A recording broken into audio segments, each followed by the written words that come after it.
Hi everyone, welcome to my channel. My name is Lauren and today I'm going to be filming the controversial parenting tag for you. I am slightly nervous to be putting this video up on the internet, but just a small disclaimer, don't forget these are just my opinions. Everyone is entitled to their own opinion and I don't judge anyone else for their opinions, so I would really appreciate it if you could keep the nasty comments to a minimum. That would be awesome. But anyway, we will just jump into the video. So the first question is pro-life or pro-choice. I am definitely pro-choice. I myself could personally not get an abortion because I just know that I would not be able to live with that very easily or very well, but I do think that there are certain circumstances where I definitely understand why people would get one, and I would completely agree with that. And I also can't say that you shouldn't, because I've never been in a situation where there's just no way that I could look after a child. I've always been fortunate enough to be able to support a child and have great family support around me to help me support a child if it was really necessary to do so. So yeah, I don't know if that's a very good explanation, but there it is. Question 2 is baby wearing. I don't have anything against people that baby wear, and I'm not saying that I would never baby wear, but I just have never. I did have a sling once I think for my daughter, but she didn't like it and I didn't like it, and I personally don't find it necessary to have your baby with you 24/7. I think that they need to be put down. I don't think they need to be held all the time, and I think it can create problems for you in the future with, say, like clingy children and that sort of thing. Sorry. Number 3 is circumcision. This one, I don't really know anything about circumcision, which sounds weird, but for my kids, I've never been asked if I wanted to have my boys circumcised or not. It's just never even come up. But my mum got all my brothers circumcised and my dad is circumcised, and she sort of thinks that it's better to be circumcised, but my husband is not circumcised and he wouldn't want to be circumcised, so I don't know. I just feel like it hasn't been a problem for us, so why change it when you don't need to, sort of thing. Yeah. And I don't know. I don't know if one is better than the other or not, or it's just personal preference. But yeah, so far so good, so we'll just leave it as we are. Number 4 is adoption. Now, I am all for adoption. My mum is adopted. My mum was left at the hospital by her birth mother when she was born, and she was there till she was 6 weeks old when my grandma adopted her. And from what we have, the small amount that we have found out about her birth mother, that is the best thing that could have happened for my mum. But in saying that, it is very hard for some people to cope with being adopted, especially if the adoptive parents aren't truthful about it. I think if you are going to adopt, you definitely need to be truthful with the child right from the start, and no secrets. Definitely don't try and just let them think that they are your birth child, because in every case that I've ever heard of, it has caused some kind of problem eventually when the child does figure it out. But if I couldn't have kids, I would definitely try to adopt if it was possible. It's very hard to adopt in this country, I believe, these days. But yeah, I would definitely try to adopt. If I, for whatever reason, could not keep a baby that I got pregnant with, I would put it up for adoption rather than abort it. Just so another family could experience having the baby that they've always wanted and not been able to have. But yeah, I just think adoption is great. Definitely an awesome thing. Question 5 is baby piercing. Now, I don't have anything against baby piercing, to be honest. My parents got my ears pierced when I was 1, I believe, or maybe even younger. And I don't know what is classed as baby here, but my daughter has her ears pierced. We got her ears pierced for her 2nd birthday. She had asked to have her ears pierced.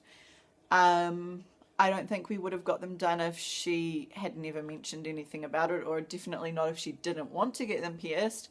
But she had been asking for a few months, and so we did it. She was absolutely fine, did not cry at all, didn't even flinch, and she loves them. She loves changing her earrings whenever she can. So yeah, I don't have anything against it as long as the child isn't against it. Yeah. Number 6, breast milk or formula. Woo-wee. Now this one I feel very, very strongly about. I definitely think that if you can breastfeed, breastfeed, but if you can't, it is perfectly okay to have your baby on formula. Your baby will survive just as well on formula. With my first son, I did not get my milk in at all.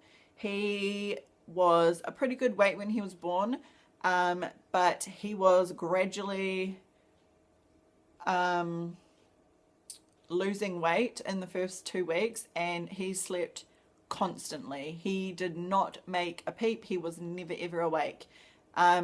You could rouse him if you wanted to, but he was never awake. And I was absolutely sure that he wasn't getting enough milk. I couldn't express anything, and I was sure he wasn't getting enough milk, but my midwife at the time, she was not the one that actually was there when I gave birth to him, but she was actually meant to be my midwife. She was not a good midwife.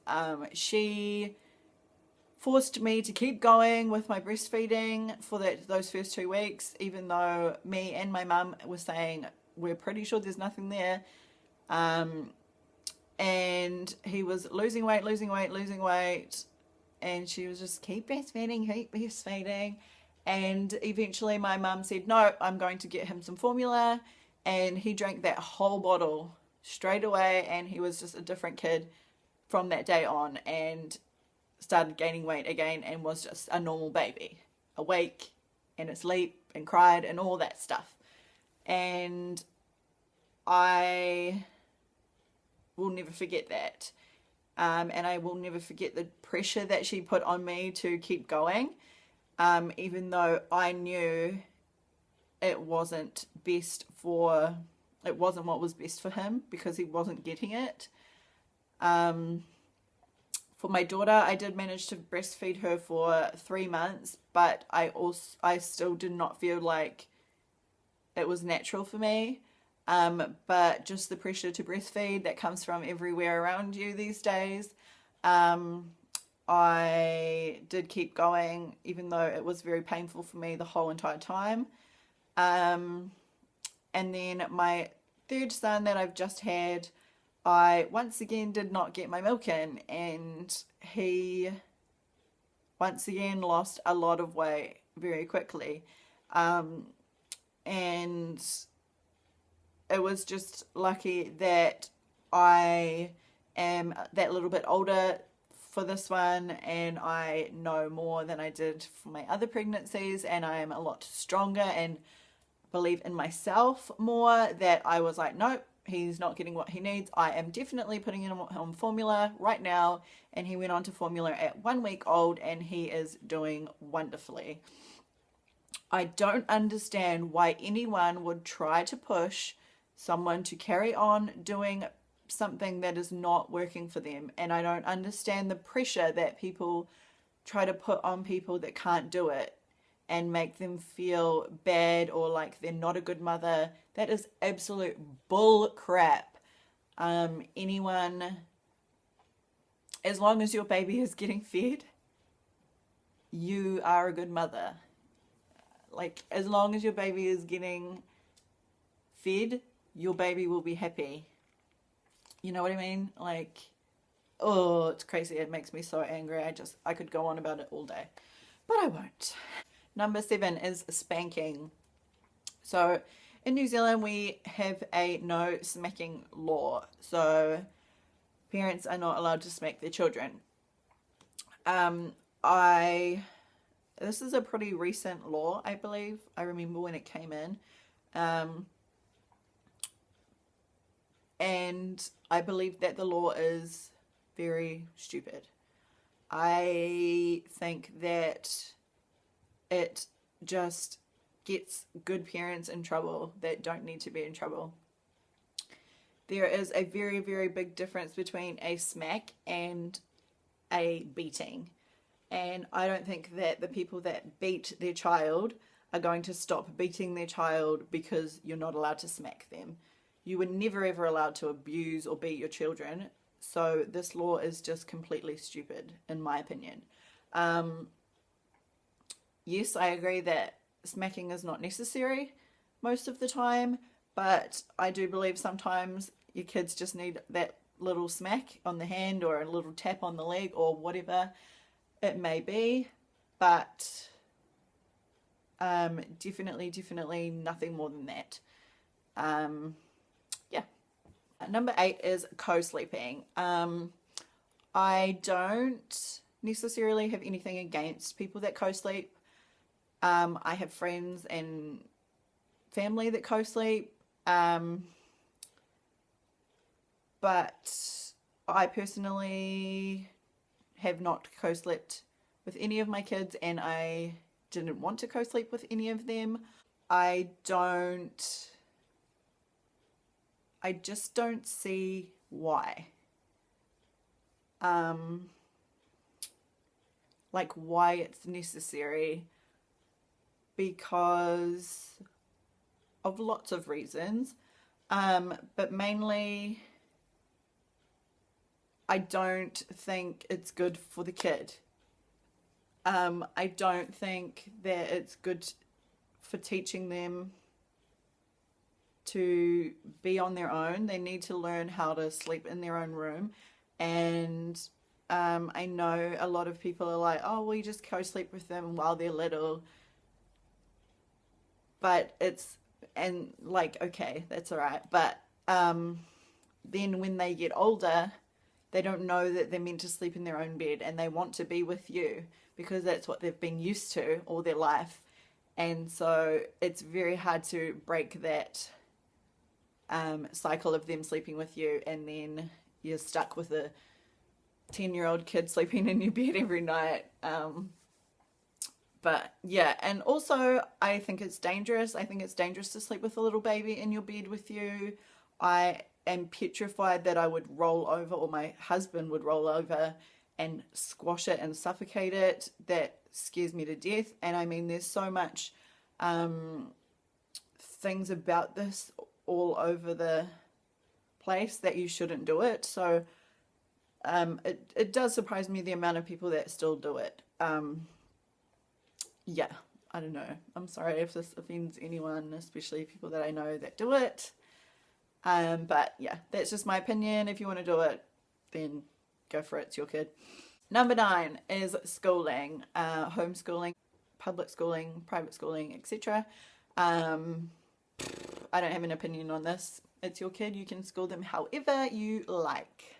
Number 10, vaccinations. I definitely vaccinate. I will always vaccinate. I do understand why some people may be hesitant to vaccinate sometimes, but when you look at the scale of things, it is definitely worthwhile to vaccinate, in my opinion. But if you choose not to, I'm not going to hold that against you. I'm not going to be like, oh my God, I'm not going to talk to you because you don't vaccinate. And I'm not going to be horrible to you about it. But if you don't vaccinate and your kid is sick, keep them away from my kids. I don't need your diseases just because my kids haven't been able to be vaccinated yet. Yeah, so you better make sure you keep them away if you choose not to vaccinate and they do get sick. I just feel like if you didn't vaccinate and your kid got meningitis and died, how could you live with that? I just don't know how you could do it. 11, medicating children.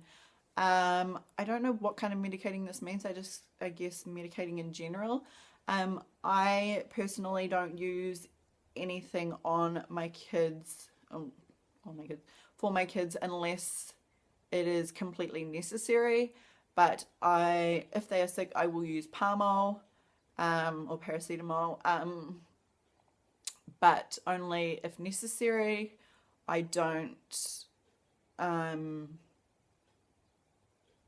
don't keep it going for days and days or anything like that. I will just keep it until they improve, and then stop it. But if they do have a sore throat or something and end up with antibiotics, of course I will give them to them.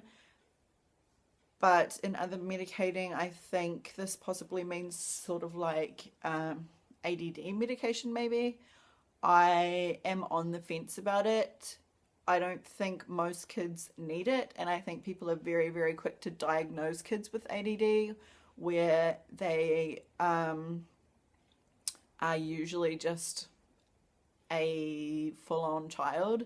I definitely have a full-on child, and I have had people try to say that I should get him seen. He does definitely not have ADD or ADHD or whatever it's called.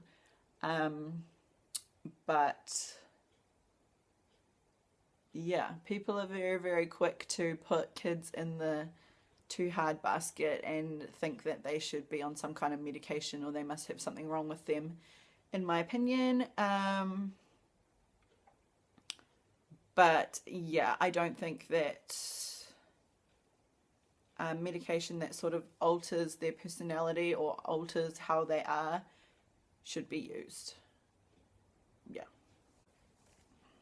Number 12, cloth diapers or disposable diapers.